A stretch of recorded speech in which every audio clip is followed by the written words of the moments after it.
Olá, hoje um aluno me enviou essa postagem aqui, onde tem duas opções de estruturas, ok? A opção A, que é uma peça, digamos, com os pilares virados no maior vão, e a opção B, com os pilares virados no menor vão. E daí a pergunta é, você escolhe A ou B? E depois ele falou embaixo, lembre-se, acompanhe sempre o sentido do maior vão. E a questão é, e depois ele falou, não, estruturas muito bom e tudo mais, segue um cara lá que é um engenheiro famoso que tem cursos mais de estruturas para conhecimento amplo e altíssima qualidade. E a questão é, se você acredita que a opção A sempre é melhor ou que a opção B sempre é melhor, você está sendo absolutista e está errado. Não existe isso de ser a melhor opção. Ok? E isso vai depender do comportamento da estrutura e dos esforços dela. Ok? O que ele falou aqui, coloca os pilares no vão maior aqui para aliviar essas vigas que têm vão maior. Primeira questão que a gente tem aqui é o seguinte: modelei essas duas estruturas equivalentes, tá? Um vão maior e um vão menor. E a questão aqui é o seguinte: o que a gente está tendo aqui de problema? Essa viga aqui do lado esquerdo, ela está com uma flecha acima do limite, ela está com uma deformação, né? Aqui essa viga tem uma deformação de 16 milímetros, enquanto que a mesma viga do lado tem uma deformação de 9, quase o dobro, ok? Por quê? Porque essa viga aqui ó, tem tipo uma tonelada de força média negativa, um pouquinho menos, e essa tem duas, ok? Então, nesse vão da direita eu gero negativos maiores na hipótese de carga, ok? E, consequentemente, a viga deforma muito menos.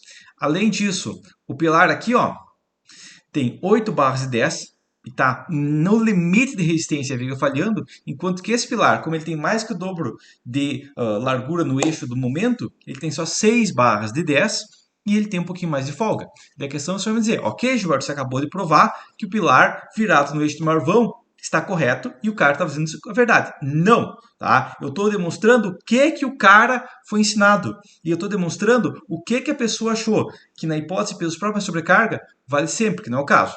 Primeira questão que a gente tem aqui é o seguinte. Quando você dimensiona a estrutura, não é só peso próprio sobrecarga. Um problema muito grave que a gente tem é engenheiro que não considera vento no dimensionamento. Só que um outro problema que tão grave quanto, quer dizer, 90% tão grave quanto, tá? Porque esse, digamos, o engenheiro não considera vento no dimensionamento, vai estar subdimensionando a obra.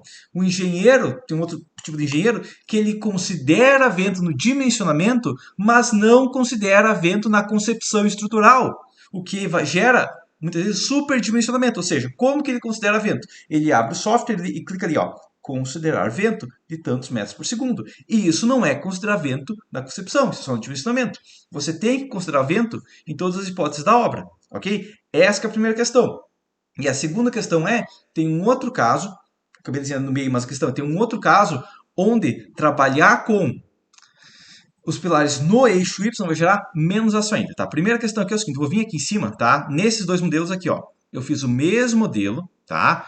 Continua a viga aqui falhando, tá? Não quero demonstrar a viga falhando por enquanto, tá? Mas continua a viga falhando aqui, tá? Continua a flecha da viga aqui, ó, na ordem de tipo 16 milímetros, continua essa viga aqui ó, na ordem de 9 milímetros, ok? Tudo igual. O que aconteceu de diferente? O que aconteceu de diferente aqui foi o seguinte, nos pilares da esquerda eu tenho 10 barras de 10 praticamente passando o limite, né? Mas passando, tá? Enquanto que aqui eu tenho 12 barras de 10 para chegar também numa peça praticamente no limite também. Por quê?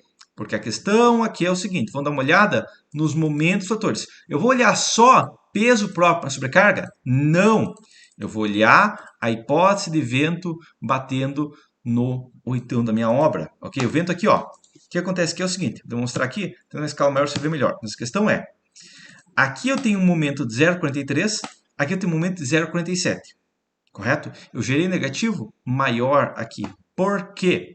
Porque nessa estrutura aqui do lado, ela tem menos inércia no eixo que tem mais carga de vento, ok? E entra a questão, em estruturas esbeltas, estruturas prediais, os pilares têm que estar virados para o eixo onde eu tenho muitas vezes o menor comprimento total da obra, ok? Que pode muitas vezes ser o menor vão, inclusive nesse caso aqui é, tá? Esse momento fator diferencial acontece por causa disso, tá? E daí a questão é, esse pilar aqui, só demonstrar os esforços globais nele aqui, ó, tá? Mas esse pilar aqui, ó, quando ele vai olhar a hipótese de vento batendo no oitão, ele chega no máximo de 0,37 na base, enquanto esse mesmo pilar aqui do lado, vento 90 aqui, ó, até ele tem um pouquinho mais de momento, ele tem 0,9, mas ele tem resistência maior. certo? Enquanto que o vento a zero, como a obra tem menor altura, gera apenas 0,58. Você prefere seu pilar do eixo fraco suportar 0,58 ou 0,87? E a resposta é simples. Você quer suportar 0,58 porque é menor que 0,87. Ok? E a questão aqui também é o seguinte, que eu demonstrei, vento 90, mas o vento 90 crítico aqui, ó, onde gera 0,47. Enquanto que no outro, o vento crítico é esse aqui, ó, que gera 0,32.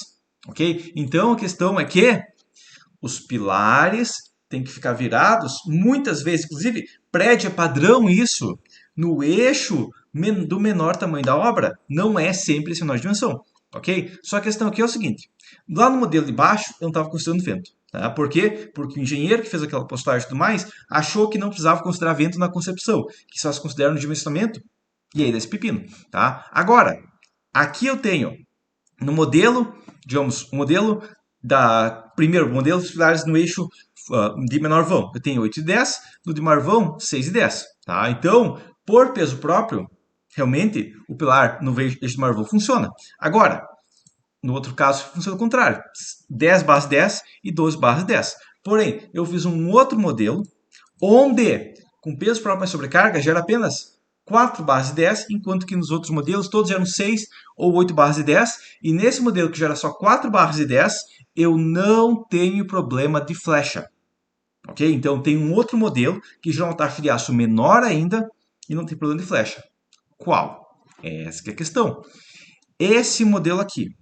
Tá? Agora vai entrar um monte de falar. Mas, Gilberto, você esqueceu que o Fernando Henrique Cardoso assinou em 96 uma lei que diz que é obrigatório as lajes de vigotas ficarem no eixo de menor vão, porque existe uma lei que obriga que as lajes de vigotas fiquem no eixo de menor vão. E se eu não deixar as lajes do eixo de vigotas de menor vão, eu vou ser preso, tá? Porque tem engenheiro que acha isso, que as lajes têm que ficar no eixo de menor vão. E não precisa, tá? Mas não vai gerar um custo maior na obra?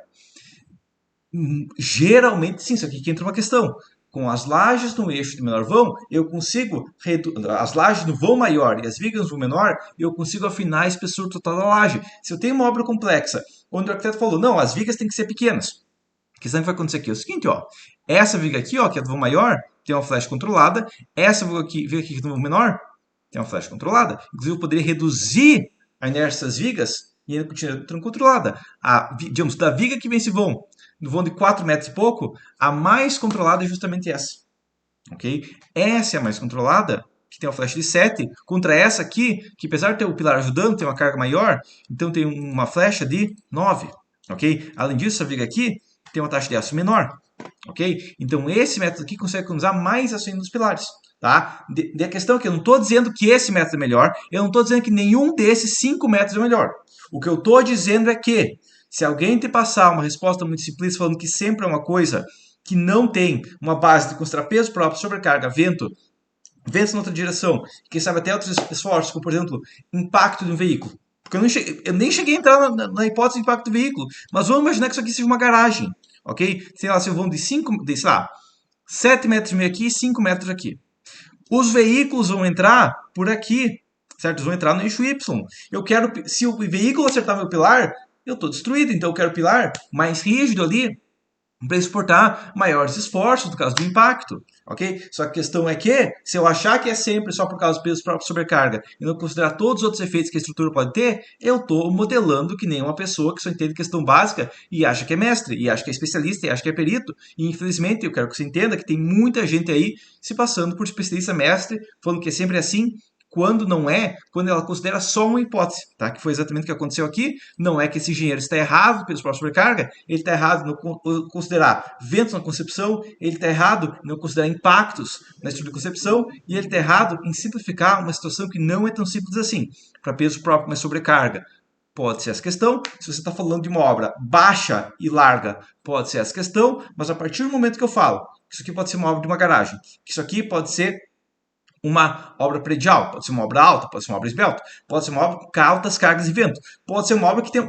E se tem uma contenção aqui? Se tem uma contenção aqui, os esforços são gigantes nesse eixo. Ah, é sempre... Não, não é sempre assim. Tá? Se eu tenho uma contenção forçando aqui no eixo Y, esse modelo aqui é muito mais eficiente, ok? Então a questão base é, não dá para achar que é só peso próprio sobrecarga. Além disso, ele não demonstrou nem o tipo de laje aqui. Tá?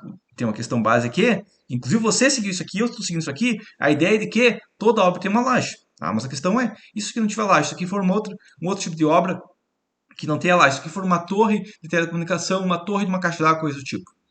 Tem que considerar esses efeitos também, tá? E no caso de uma torre de uma caixa d'água, eu quero os pilares claramente virados nesse eixo, porque o principal esforço que eu vou ter vai ser de vento. Imagina uma torre lá de 3 por 4, só que ela tem 20 metros de altura e lá em cima tem uma caixa d'água de, sei lá, 20 mil litros, ok? O peso da caixa d'água vai ser 5 toneladas por pilar.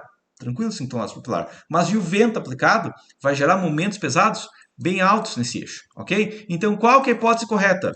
Não tem análise simplista, tá? Deve verificar os esforços da obra, tá? Se você não falar qual esforço tem a obra, como que você vai falar que essa ideia é melhor, tá? É tipo alguém chegar para você e falar, um ônibus é melhor que um carro. Depende. Se eu tenho a situação de que eu estou com a minha mãe tendo ataque cardíaco, eu tenho que levar ela no hospital, um carro que tem uma aceleração mais rápida e ele consegue fazer curvas mais rápidas e tudo mais, é muito mais eficiente do que um ônibus. Tá? O ônibus tem mais lugares, ok? Mas qual que é a situação?